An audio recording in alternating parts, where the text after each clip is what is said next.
Hey! Salut tout le monde, c'est Titou et aujourd'hui on va parler mode. Je sais pas pour vous, mais moi pendant longtemps j'ai eu un petit problème. J'achetais une fringue, je ne mettais pas cette fringue, je me sentais mal. C'est pas ta faute. J'avais plein d'affaires dans ma penderie, rien à me mettre, je me sentais mal aussi. Avoue que tu me comprends. Et là j'ai découvert un concept qui est assez nouveau qui vient des pays nordiques. C'est une penderie partagée qui s'appelle Ila. C'est un concept de location de vêtements. Et tel un Stéphane Bern de la penderie partagée, je vous emmène. Allons-y. Super transition. Là en fait on est dans le Marais à Paris et il y a une penderie partagée ce soir. Donc comme j'ai plus rien à me mettre et que je déteste mes fringues, j'ai décidé d'aller en piquer 2 ou 3. Let's go.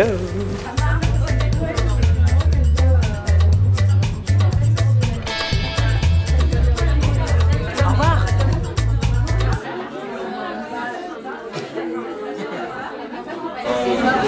Je déconne.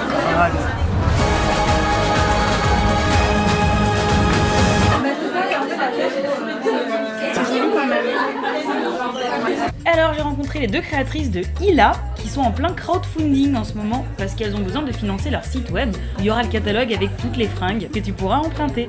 Et comme il y avait un petit peu trop de monde, j'ai invité les filles à la maison pour qu'elles me parlent un petit peu plus de leur bise. Parce que bon, c'est pas tous les jours qu'on rencontre des filles de leur âge qui sont déjà entrepreneurs. Enfin entrepreneuses. Enfin vous m'avez compris quoi. Et après j'ai essayé plein de trucs et en exclusivité pour vous, voilà ma tête quand j'ai trouvé quelque chose qui me plaît. Salut. On fait coucou à nous. Alors déjà, d'où ça vient ce nom? Alors Ila, H-Y-2-L-A, c'est un mot suédois en fait qui veut dire penderie. Parce que le concept de penderie partagée est né en Suède il y a 6 ans déjà. Donc comme d'hab, les Français sont un petit peu en retard. Et oui, donc voilà, donc ça veut dire penderie tout simplement. Et le terme penderie partagée, c'est l'explication de notre concept. Qui est un concept de location de vêtements pour femmes par abonnement mensuel. C'est un peu la nouvelle manière de consommer la mode. En plus, c'est un prénom. Ouais. Penderie, viens ici. Ouais, c'est ça.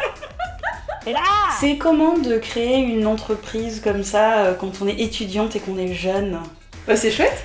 En fait, ça nous a pris vraiment un peu sur un coup de tête. C'est-à-dire que moi, si tu m'avais demandé il y a 2 ans ou 3 ans ce que je voulais faire, je me serais jamais vue là, dans cette situation. On était toutes les deux en études et en Allemagne en fait, en stage. On avait un peu des a priori au début, on s'est dit on est jeunes, les gens vont peut-être nous prendre de haut ou pas au sérieux en fait. Ça arrivera, Et au ne t'inquiète final, pas. Sûrement, mais au final, jusqu'à maintenant, on a su prouver qu'on sait faire preuve de professionnalisme et qu'on a toutes les cartes en main. Peut-être que dans quelques années, elles seront dans les entrepreneuses de l'année sur L.fr, on ne sait pas. Une dernière petite question, est-ce qu'il y a des penderies qui vous inspirent plus que d'autres? Des penderies que vous aimeriez soit dévaliser, en admettant que la police n'existe pas, soit juste demander au propriétaire j'aime bien ta robe. Ce sera à la fois la penderie de Brigitte Bardot ou Audrey Hepburn, ce type de vêtements vintage qu'aujourd'hui on voit plus trop mais qui sont quand même super féminins, super élégants, comme je sais pas, la penderie de Madonna.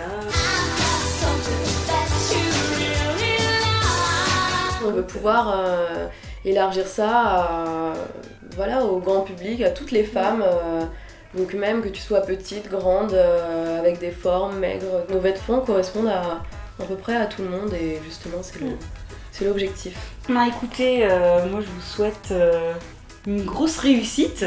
Merci. Et à très vite, puisqu'il y a quand même pas mal d'events qui sont organisés. Donc pour les parisiennes, c'est cool. Pour les autres, dès qu'il y aura le site, en fait, toute la France pourra recevoir vos paquets. Ils vont bien voyager, vos vêtements. Ouais, c'est vrai. Ils vont faire des petits tours. Tu pourrais suivre sur un itinéraire. Exactement, ouais. Déjà aujourd'hui, ils voyagent pas mal. Il y a des hilarantes qui nous envoient des photos de leur voyage. Elles partent en vacances avec nos vêtements. C'est trop cool. La vidéo arrive à son terme. J'espère qu'elle vous a plu. Si c'est le cas, n'hésitez pas à vous abonner, à partager, à commenter, à me raconter les différentes expériences que vous pouvez avoir. Est-ce que vous louez des fringues vintage? Est-ce que vous échangez des vêtements? Est-ce que vous troquez? Est-ce que vous allez à des vides greniers, des vides dressing, des vides ordures? Oh, elle est drôle. N'hésitez pas si vous avez envie de les aider dans leur campagne de crowdfunding parce qu'elles sont vraiment cool. Moi je vous mets tous les liens en dessous, je partage l'info. C'est cadeau. D'ici là, moi je vous fais plein de gros bisous et je vous dis à bientôt pour de nouvelles aventures. Et comme on dit dans les langages nordiques pour dire au revoir, hi hi. Ciao. Sortie de cadre. Si toi aussi t'aimes les fringues et que t'es toujours à la recherche de bons plans radins, abonne-toi. Bon plan radin.